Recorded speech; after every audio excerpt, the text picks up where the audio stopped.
Hey, welcome back everyone. It is now July 3rd of 2020, and ever since the release of Star Wars The Rise of Skywalker, a lot of fans around the world have been very intrigued about the future of the Star Wars franchise by Disney and Lucasfilm.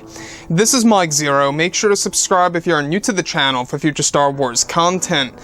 Now, the thing about Disney and Lucasfilm is that we do know that both Bob Iger and Bob Chapek, the two Disney CEOs technically, are really trying to guide Disney throughout this major crisis that's happening around the world, and to also rebuild the Star Wars franchise. What they're trying to do essentially is that they really want to bring it on the same exact level as the Marvel Cinematic Universe, which honestly, if you think about it like that, it's going to be a very hard task to really complete. It's going to take a number of years to get to that point.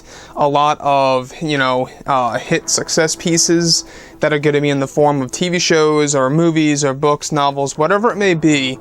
Disney has to actually make Star Wars a consistent success in order to really get it on the same exact level as the Marvel Cinematic Universe, right?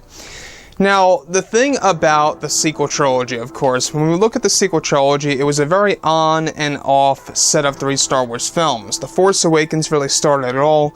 It introduced the characters like Rey and Kylo, and it really left one's mind open to what in the world has happened to Luke Skywalker.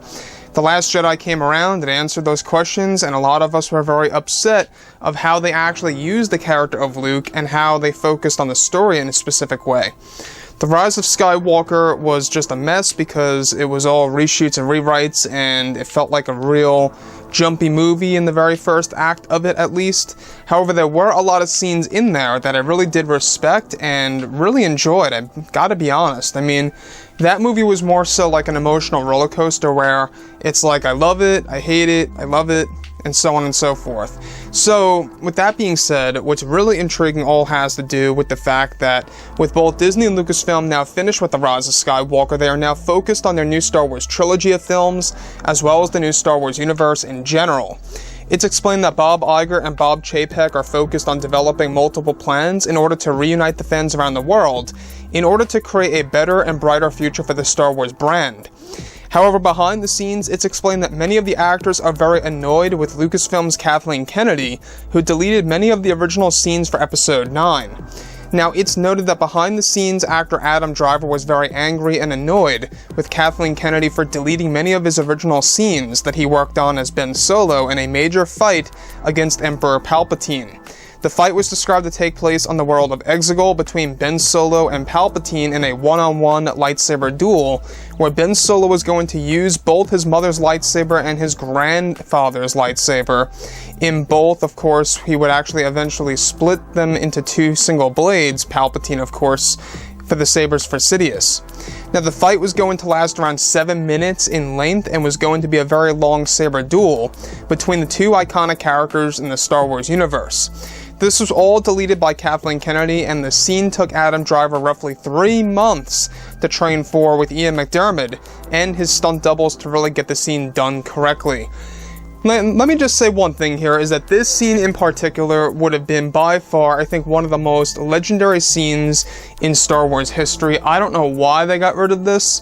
I don't know why they excluded a actual lightsaber duel between 2 iconic characters like this. You got Kylo Ren / Ben Solo fighting against Emperor Palpatine with these 2 unique ways of fighting. You have Palpatine using a double-bladed one, colored red, of course, and then you have Kylo Ren / Ben using his mother's lightsaber, Leia's, and you have him using Anakin / Luke's lightsaber, the blue one. So they kind of took that idea. You can see how Kathleen Kennedy applied that technically to the character of Rey. Note that she uses the 2 lightsabers against Darth Sidious when he's using the Force lightning upon her.